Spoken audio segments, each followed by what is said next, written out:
No cotidiano da nossa vida, muitas vezes nós temos o controle da situação nas nossas mãos. E muitas pessoas que encaram a fertilização in vitro acham que o processo todo está na palma da mão.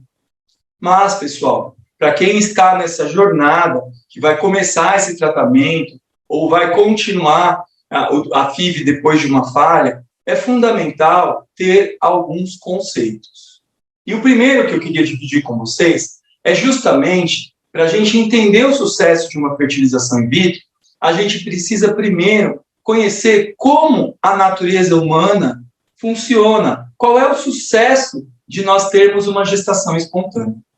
E para facilitar o nosso raciocínio, eu gostaria que vocês comparassem todas as gestações humanas como um iceberg. Então, um iceberg, quando a gente está na superfície ali do oceano, a gente vê aquela ponta de gelo acima da superfície, mas por baixo nós temos outra muito maior, que não é visível lá de cima. E as gestações humanas, elas justamente funcionam como um iceberg. O que nós olhamos acima da linha do oceano são as gestações que nós fazemos os diagnósticos. Então, o que nós temos aqui? Os abortos. E aqui os bebês que nascem, os nascidos vivos. Aqui, a taxa de aborto ela é variável, de acordo com a idade da mulher, em torno de 12%, podendo chegar até 40%. Vamos colocar aqui uma média de 15% para facilitar o raciocínio.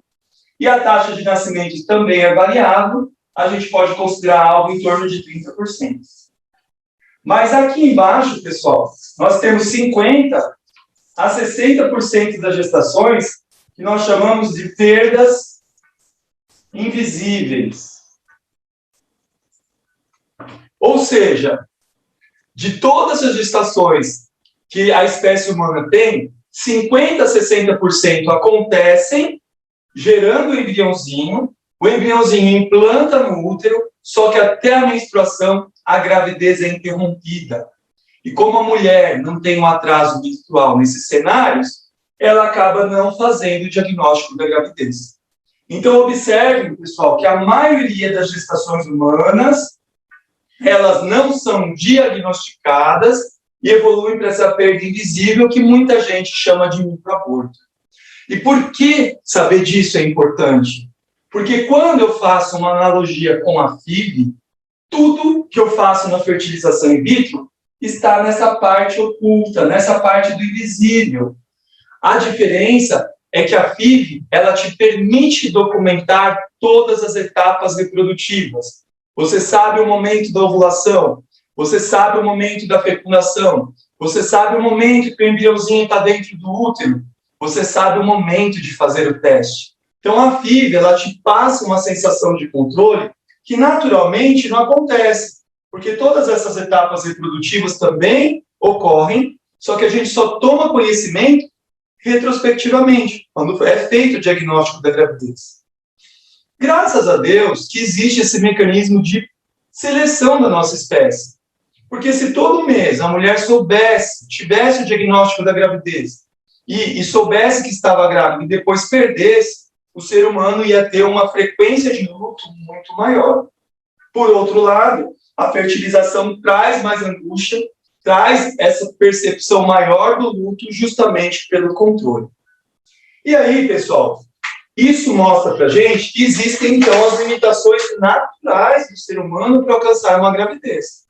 E para a gente falar de sucesso da FIV, vamos, então, falar do sucesso aqui do natural. A taxa de sucesso, ela varia de acordo com a idade da mulher.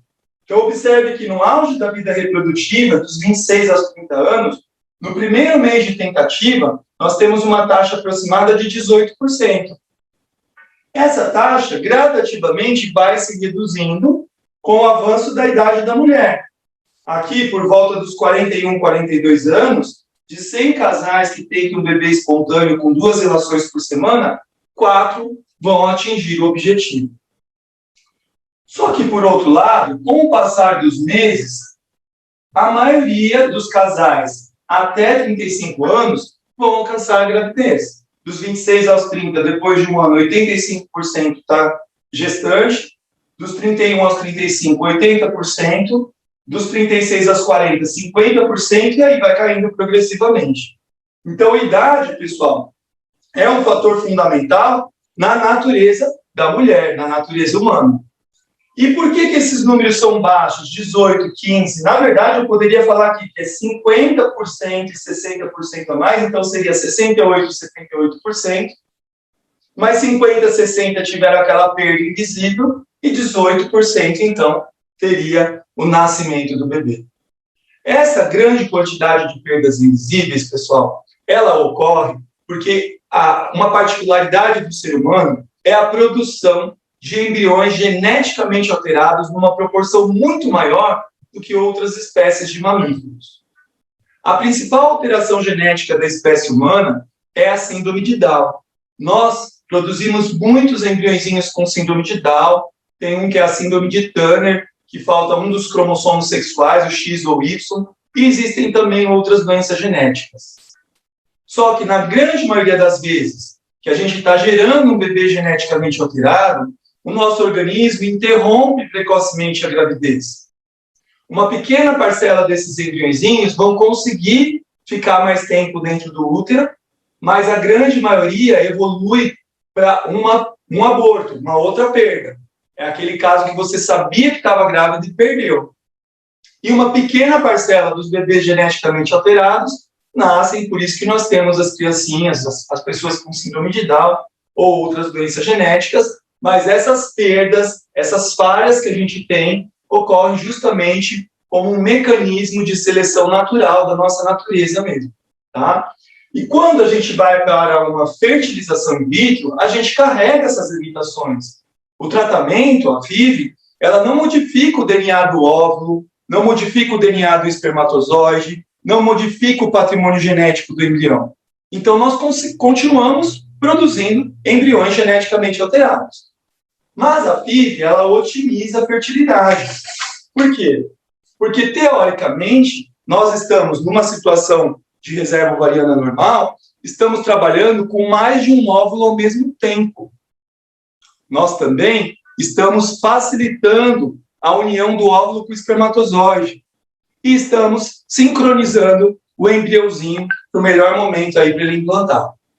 Então, na FIV, as taxas de gestação das mulheres com até 35 anos giram em torno de 49%. De 35 a 39, 37%. De 40 a 41 anos, 29%. E maior de 42 anos, 5%. Então, observem, pessoal, que aqui a nossa taxa de sucesso por ciclo, ela acaba sendo maior. Por quê? Porque nós temos mais de um embrião para trabalhar simultaneamente e temos também maior disponibilidade desses embriões para trabalhar consecutivamente. Essas taxas de gestação são por ciclo de estimulação. Então, por exemplo, um ciclo, a mulher formou 5 embriões, ela então teria, teoricamente, 5 transferências ou 3 transferências, se for colocar em algum momento de 2 em 2. Tá certo? Então, isso daqui é importante. As taxas são maiores, mas ainda assim, pessoal, elas não são 100%. Então, a primeira ferramenta que a gente precisa ter são essas informações, tá, pessoal? Não adianta você se enganar e começar uma fertilização in vitro achando que você sempre vai ter o sucesso. Pelo contrário, os dados que eu apresentei aqui podem ter variação, tá? Isso depende muito da população que está sendo estudada, da clínica, tá? Mas esses dados são muito próximos ao que as grandes sociedades internacionais colocam, a SRM, o ESHRE, quando você estratifica por idade. Então, para quem vai enfrentar a FIV, pessoal, não se engane. Você precisa, sim, ir com esperança, ir com fé, ir com otimismo, mas você precisa ter os pés no chão. Porque se a gente for ser racional, mais da metade das pessoas, dependendo da idade, muito mais do que a metade, não vai alcançar o sucesso numa primeira tentativa. E isso é importante você levar para o seu tratamento, porque se você tiver um negativo, não fique achando que o problema é com você. Não fique achando que a limitação é sua, do seu parceiro. A limitação é da espécie humana. Não temos como fugir disso. Então, fica a dica aqui. A dica número 1 é você, então, levar a informação das taxas de sucesso e saber que engravidar tem limitação para o ser humano. Tá certo? A segunda ferramenta, nós chamamos aqui de resiliência. Uma palavra que está muito na moda, resiliência.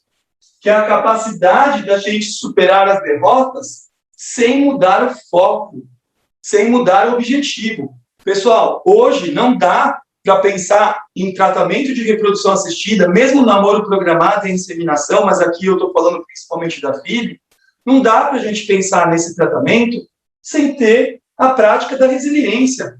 Nós precisamos aprender a superar as derrotas. Você precisa aprender a trabalhar com a sua frustração. Você precisa saber que, infelizmente, você pode ter o negativo, mas você tem que criar estratégias de como você vai se recuperar para superar esse negativo. Bom, mas como que eu consigo ser resiliente? Então, existe, sim, alguma predisposição genética, mas a resiliência, ela se baseia muito em crenças que a gente adquire ao longo da formação do nosso caráter, da nossa personalidade desde a infância.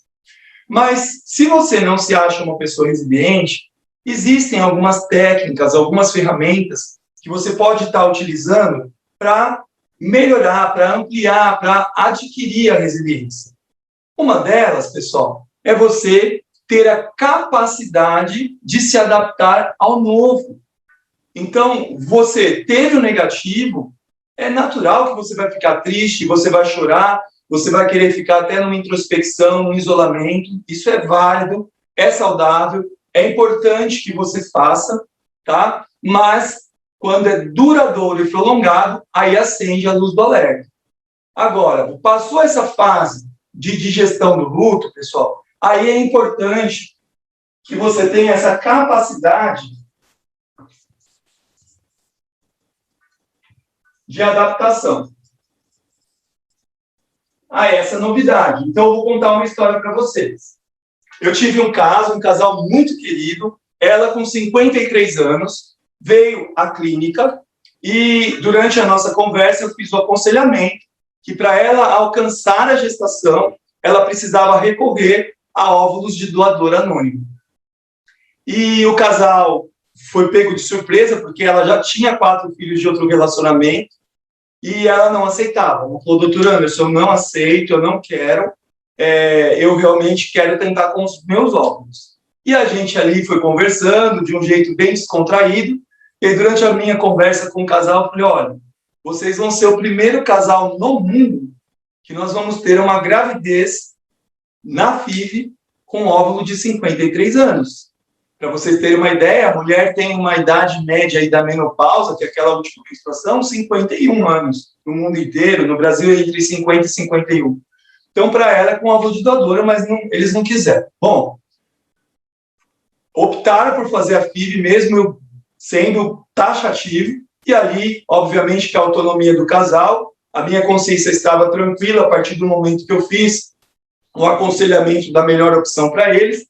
Partimos para o óvulo dela, tivemos um óvulozinho ainda, mas eles iam estudar geneticamente, o embrião não sobreviveu até o estágio de blastocisto, e aí, então, obviamente que ela ficou muito triste, mesmo sabendo de toda a situação, mas depois, passados ali uns 15 dias, ela falou: doutor Anderson, agora estou preparada para ir para a opção que o senhor me falou.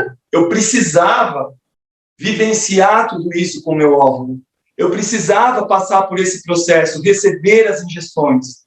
Agora, tudo isso me preparou para partir para a ovo-recepção. E aí nós fizemos 2 ciclos de ovo-recepção. Ela não engravidou na primeira transferência, mas na segunda engravidou de gêmeos, nasceram com 32 semanas. Né? Então, esse caso é um caso típico que a gente fala da capacidade de adaptação.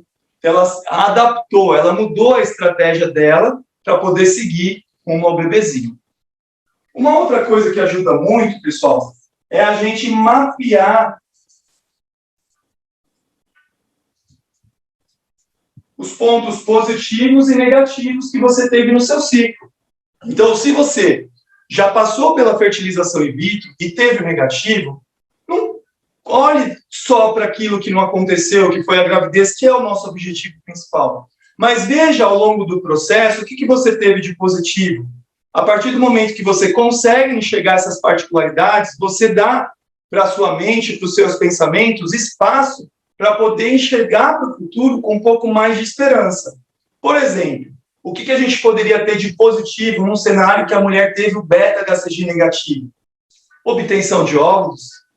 Poxa, vamos imaginar que seja uma paciente, que nem eu tive recentemente, um antimileriano de 0,18. E esse antimileriano de 0,18, a probabilidade dela não ter resposta à estimulação era de 50%. Essa mulher conseguiu 5 óvulos. Puxa, muito positivo. Primeira transferência negativa, mas do tratamento ela formou 3 embriões, havia transferido um só na primeira tentativa, foi para a segunda, nós transferimos 2. E ela engravidou de gêmeos. Então, apesar dessa mulher não ter alcançado a gestação inicial, ela teve uma resposta ovariana boa para aquele antimileriano e, melhor ainda, apesar dela ter tido negativo, ela não precisou fazer uma nova estimulação. Então, quer dizer, isso não é um ponto negativo. Pelo contrário, isso dá força para a gente olhar ali para frente com um pouco mais de esperança, né? E ver estratégias que a gente pode fazer para tentar melhorar tudo isso. Uma outra coisa, antecipar frustrações.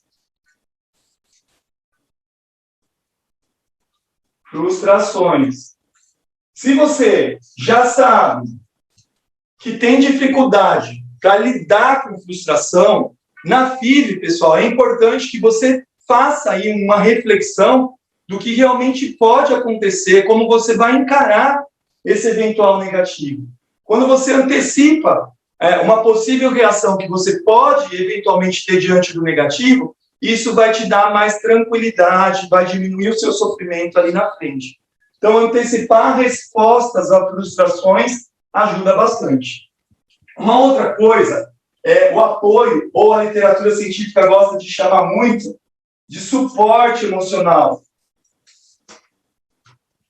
Você contar com outras pessoas para desabafar, para abrir o seu coração, ajuda a diminuir um pouco aquela carga, aquele peso que é inerente de quem acaba enfrentando o negativo. Então, encontre um porto seguro, um ponto de apoio, pode ser o seu parceiro, ou pode ser uma pessoa fora do contexto conjugal, da confiança de vocês, ou da sua confiança individual, que vai te ajudar aí a ouvir, pelo menos, para você superar todo esse momento aí mais difícil. Uma outra ferramenta muito interessante, pessoal, é aprender com a experiência.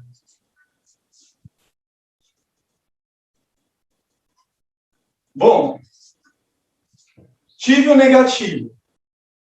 O que eu posso fazer de diferente? Eu realmente posso fazer um preparo do endométrio diferente? Às vezes nós fazemos muito isso. A paciente teve um negativo, com um ciclo preparado aí, com estrogênio e progesterona.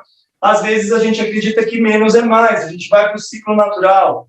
Ou então, pessoal, você está naquele cenário bem difícil, uma baixa reserva ovariana, às vezes uma idade maior do que 40 anos, é difícil ali você ainda ir para a ovorecepção, mas você já passou por passou por 2 estimulações, não teve sucesso. Essa experiência que você teve vai te ajudar a fazer reflexões e vai facilitar a tomada de decisão para ir para um próximo ciclo. Eu tive uma paciente também que ela chegou para mim com 43 anos. E no meu aconselhamento, eu fui incisivo para ela que não era impossível ela ter gestação com óvulos dela, mas se a gente fosse pensar em sucesso de tratamento, que a melhor opção era a ovorecepção. Ela falou, doutor Anderson, enquanto você vê folículo nesse ovário, eu vou tentar com os meus óvulos próprios. Só que eu não imaginava que ela iria tão longe. Foram 7 estimulações. Quando ela ia começar a 8ª, ela perguntou quantos folículos ela tinha, eu falei que ela tinha 3, ela tinha um antibileriano de 0,32, e aí, então, nesse caso, ela falou assim, doutor Anderson, eu vou começar a 8ª, mas se tiver alguém fisicamente parecida comigo, eu vou pensar na hipótese da ovorecepção. E aí, pessoal, naquela semana apareceu uma potencial doadora, ela precisava desse empurrãozinho, apesar de eu sempre estar falando toda vez que ela ia começar um novo estímulo. Nesses estímulos todos, foi apenas um embrião com óvulo dela, e na nossa primeira transferência com óvulo de doadora, ela engravidou. Isso é importante porque a experiência dessa paciente ajudou a ela a formar alicerce para tomar a decisão do que fazer ali na frente. E hoje ela olha para trás e ela fala, puxa, eu precisei passar por tudo aquilo, mas a minha sensação de missão cumprida está ok. E uma outra estratégia que eu gostaria de deixar para a gente ter a resiliência, pessoal, é não culpar os outros.